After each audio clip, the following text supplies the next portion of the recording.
ഈ ലിവറിൻ്റെ ഒരു പേഷ്യൻ്റ് വന്ന് പോയപ്പോൾ അവരോട് ഹോസ്പിറ്റലിലെ മരുന്നുകളൊന്നും കഴിക്കേണ്ടെന്ന് പറഞ്ഞു. അത് വലിയ റിസ്ക് അല്ലേ? ഒരു റിസ്ക്കില്ല. കാരണം അലോപ്പതിയിൽ ലിവറിന് മരുന്നില്ലെന്ന് എല്ലാവർക്കും അറിയാം, ആർക്കും അറിയാം. ഈ രോഗിക്കുള്ള അറിഞ്ഞുകൂടാത്തത് അവിടെ മരുന്ന്, നമ്മൾ അന്ധവിശ്വാസം കൊണ്ട് അവിടെ പോകുന്നത്. ലിവറിന് ഒരു മരുന്നും അലോപ്പതിയിലില്ല.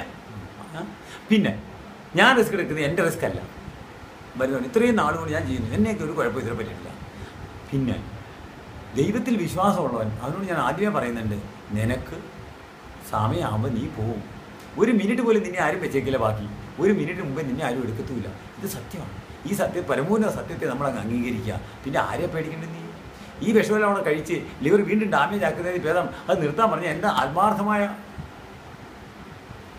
വചനമാണ് ആ പുറത്ത്. ഞാൻ ആത്മാർത്ഥമായിട്ടാണ് പറയണത്. കാരണം അവൻ രക്ഷപ്പെടണമെന്നുണ്ടെങ്കിൽ എനിക്ക് തടിതപ്പാനായിരുന്നെങ്കിൽ അത് നിർത്തണമെന്ന് ഞാൻ പറയില്ല. കാരണം നിർത്തമെന്ന് പറഞ്ഞ് എന്തെങ്കിലും സംഭവിച്ചു കഴിഞ്ഞാൽ പോയില്ലേ, അവൻ്റെ റിസ്ക് അല്ലേ. ഒരു റിസ്ക്കിന് എനിക്ക് ആവശ്യമില്ല, എൻ്റെ റിസ്ക് അവൻ്റെ കയ്യിലായിരിക്കും.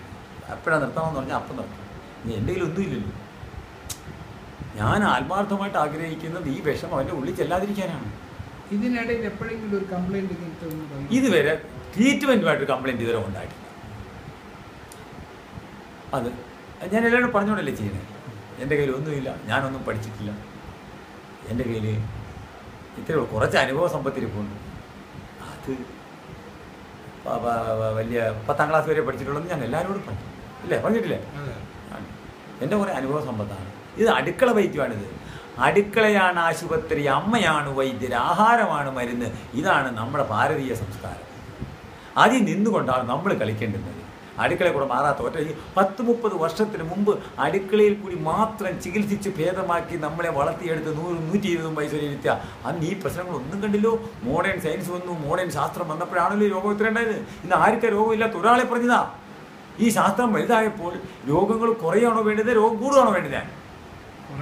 ഇന്ന് കൂടുപോലെ മുളച്ചു വരുന്ന ആശുപത്രികൾ, രോഗികൾക്ക് ഒരു പഞ്ഞുമില്ല. രോഗികളെ ഉണ്ടാക്കുന്ന ഒരു പ്രസ്ഥാനത്തിനകത്ത് ഇരുന്നുകൊണ്ട് ക്യാൻസർ പേഷ്യൻറ്റുകൾ ഇവിടെ വരുന്നുണ്ട്.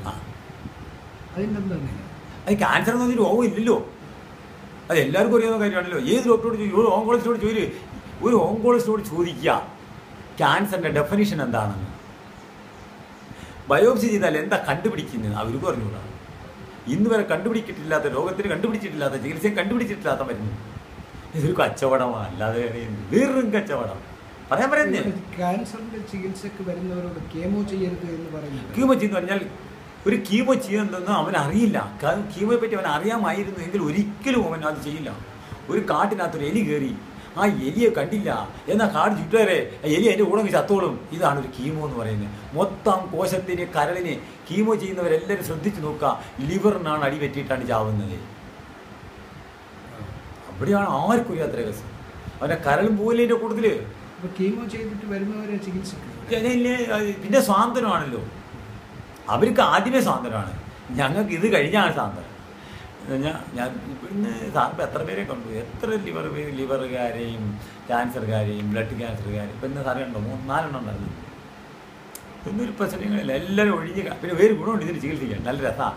കാരണം എല്ലാവരും തടഞ്ഞതിന് ശേഷം ഒരു റിസ്ക്കും ഇല്ല എനിക്ക്. അതാണ് കാര്യം. എല്ലാവരും തടഞ്ഞു കളഞ്ഞു. അവസാനത്തെ പാലിറ്റി കയറായിട്ടാണ് എൻ്റെ അടുത്ത് കണ്ടത്. പിന്നെ എന്തിനു പേടിക്കണം? ശരിയല്ലേ? അതുകൊണ്ടായിരിക്കാം ആരെങ്കിലും മരിച്ചു പോയിട്ടുണ്ടെങ്കിൽ തന്നെ എൻ്റെ പേര് കേസ് കൊടുക്കാറ്. ശരിയല്ലേ?